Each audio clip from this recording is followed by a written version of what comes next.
लड़कियों, कभी भी किसी अनजान आदमी के साथ उसके घर मत जाना, वरना अंजाम बहुत बुरा हो सकता है। इन दो लड़कियों के साथ जो हुआ वो इसका जीता जागता सबूत है। ये दोनों एक अनजान आदमी के घर पर आई थी और बिना सोचे समझे कुछ भी खाने पीने लगी, लेकिन अगले ही पल उनका सिर चकराने लगा और सब कुछ घूमने लगा, और जब तक उन्हें कुछ समझ आता वो जाल में फंस चुकी थी। पूरी तरह बेहोश होने से पहले दोनों ने भागने की कोशिश की, लेकिन थोड़ी ही दूर जाकर उनके शरीर में बिल्कुल जान नहीं बची। वो जमीन पर गिर पड़ी और आखिरकार उन दरिंदों के चंगुल से नहीं बच पाई। जब सारा की आंख खुली तो उसने खुद को एक जगह बंद पाया। उसे एक कंटेनर में बंद किया गया था और उसके बगल में मिया भी वैसी ही हालत में थी। ध्यान से देखने पर पता चला कि उन दोनों के गले में एक जंजीर बंधी हुई थी। जैसे ही दोनों को अपनी हालत का एहसास हुआ वो घबराकर रोने लगी और बहुत पछताने लगी कि वो उस आदमी की गाड़ी में क्यों बैठी और उसके घर क्यों गई। लेकिन अब पछताने से कोई फायदा नहीं था, उनकी किस्मत में तो बस बेहिसाब दर्द लिखा था। जंजीरों में बंधी दोनों लड़कियां मदद के लिए जोर जोर से चिल्लाने लगी, लेकिन उन्हें पकड़ने वाला आदमी, जिसका नाम बॉस था, उनसे भी ज्यादा जोर से चिल्लाने लगा। वो उन्हें बता रहा था कि गला फाड़कर चिल्लाने का भी कोई फायदा नहीं है, क्योंकि यहाँ मीलों तक कोई नहीं था। इसके बाद बॉस कुछ साफ सफाई का सामान लाया और सारा से कहा कि आज से ये कंटेनर ही तुम लोगों का घर है। ये सुनकर सारा फूट फूट कर रोने लगी। ये तो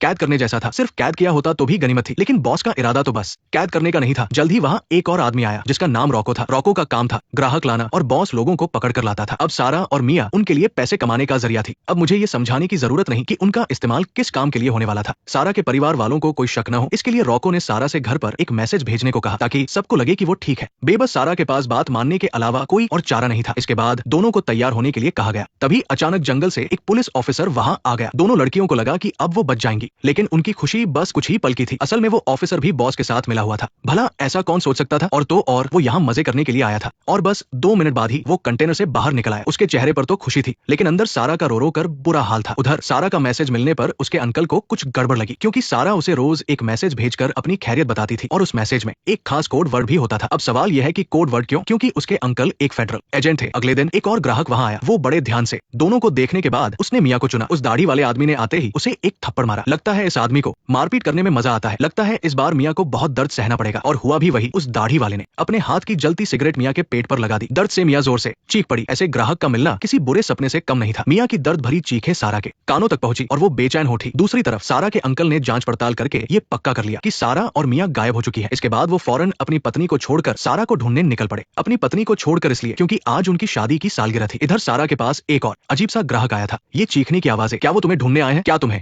मुझ पर यकीन है? वो आने वाला है। कौन आने वाला है? बस ये ध्यान रखना कि ये डिब्बे यहाँ से कोई न ले जाए जब तक हम इन्हें नहीं ले जाते। क्यों? क्यों नहीं? प्लीज नहीं नहीं नहीं। नेक्स्ट पार्ट देखने के लिए वीडियो को लाइक करो।